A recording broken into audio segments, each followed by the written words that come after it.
I'm talking to LuAnn Bird. She's a candidate for the 84th Assembly District here for the State Assembly of Wisconsin, and she wants to tell us a little bit about her experience working with vets. And I understand you have very personal experience also working with vets. Tell me about your personal experience with a Vietnam veteran. I am married to one. My husband served in Vietnam in 1965 through 1967. And when we got married, his mom gave me all of his letters that he had written home, and he wrote home a lot.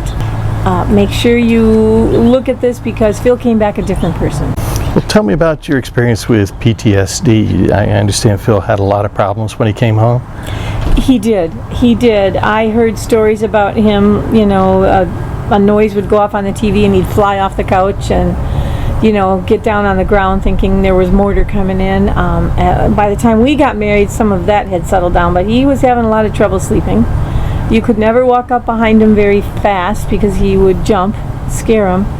And then he was always looking down, and it wasn't until years later we figured out that that had something to do with looking for landmines when he was in Vietnam. He had to be careful. Were you able to find any help through services with the Veterans Administration? Well, he did have a construction accident 5 years after we were married, and he ended up paralyzed from the waist down permanently. And that's when we found the VA. And then we did figure out what his PTSD symptoms were. I mean, we didn't understand all of that. We figured out what the VA could do for us, and they've been providing us with health care ever since, and counseling from time to time, and a lot of different services. I understand you've also had some experience with Fisher House. Well, when Phil was paralyzed, the worst part about it is that he has a lot of pain, chronic pain. Well, we found out there was a pain clinic in Tampa, Florida that was very good. It was a 3-week inpatient program, so Phil signed up for that. Then they invited me to come down, and I thought that was pretty important that I go down and learn what they're doing, because it wasn't about drugs at all. I was going to look for a hotel, and the social worker said, wait a minute, you can stay at the Fisher House. It's right here on the grounds, and you don't have to stay anywhere else, and it's completely free. I'm telling you, it was beautiful. It was like a 5-star hotel. I felt so cared for as a family member, and then I could be there for Phil to participate in some of the programs for his pain relief. I could meet other families that were going through similar things, and then we could share our stories of how we handled a lot of the problems we faced with a paralyzed veteran. Your response to this experience was then to give back to Fisher House. Right. When we moved here, we found out that they were trying to build a Fisher House right here at the Milwaukee VA. And we moved back here, by the way, to be with our grandkids and to be close to the VA. But we saw that they were holding a 5K run at the Brewers Stadium. It's the famous sausage 5K. And Phil and I right away said, we got to get involved in this. And we contacted the Fisher House people, and we did the run. Phil did the run in a wheelchair? Yeah, it was a walk run. We call it walk roll run. So we did that, and you get to go right on the Brewer field, and it was perfect because it combined our love of the Fisher House with his love, with our love of the Brewers. It turned into a family deal where families, sometimes from all over the country, come in on that day, and we have team birds for Fisher House. And so we all do the run and raise money. Now, Phil has been an inspiration for a lot of other veterans or disabled people, some of the work he's done, and I know that you've made an effort to tell his story. Well, he had the opportunity to go on an honor flight, and that was an amazing experience. What I did is I took all of those letters then that his mom had saved and given to me. I reread them all so I got a better idea of his whole story. And then I used some of the pictures. He had taken pictures from Vietnam, and we created this video that we then surprised Phil with when he got off off the plane, and we were having a little gathering at our house about the honor flight and the experience he had. It was amazing. It was so healing and so teary-eyed at that airport when he was getting off the plane. And our son Tom, the one we changed his diapers with, was his chaperone. Got to go to Washington, D.C. with him.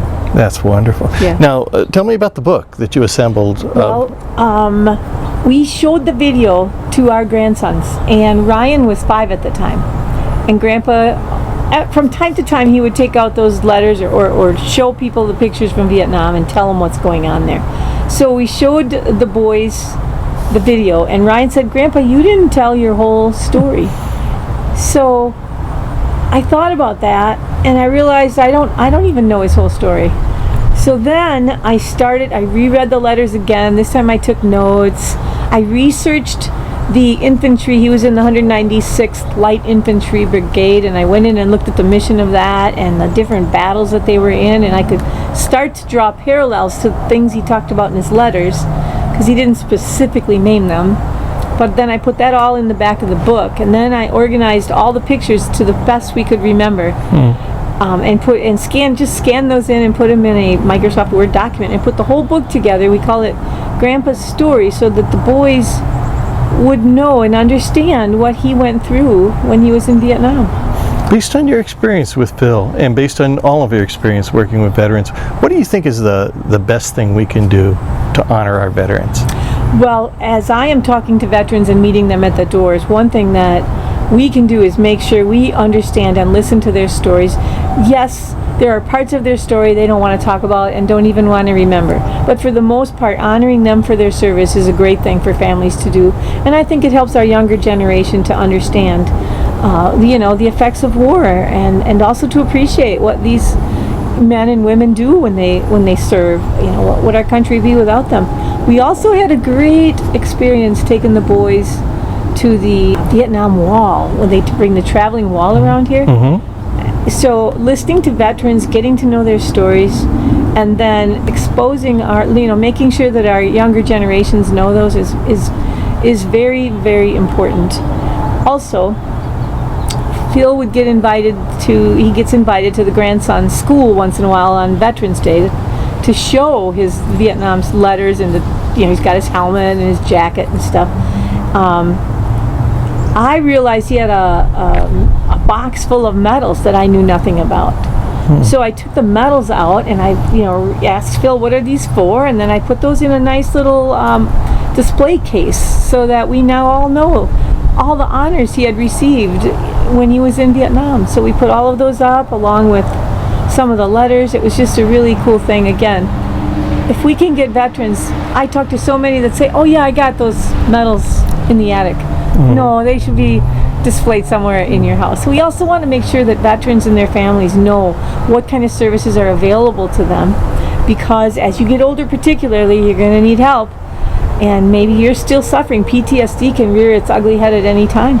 When the Iraq War started, Phil was in the hospital for a medical condition, and he slipped into a very severe depression when that war started, because it was so much like Vietnam, to the point where he was just completely gone, clinically depressed. And so it took a number of weeks. He was in and out of the hospital for about 3 months there to try to get over that trauma that had come back up through that experience. I think we need to pay attention to veterans, listen and look for those cues. We have an awful lot of veterans that are homeless right now, and that should not be. We should not have one wandering the streets without the support that we could be giving them. And many have been through some very dark times, and they're very reticent to talk about them. It is very important to let them speak. Thank you very much, LuAnn. This wonderful story. Thanks for sharing it with us. Sure.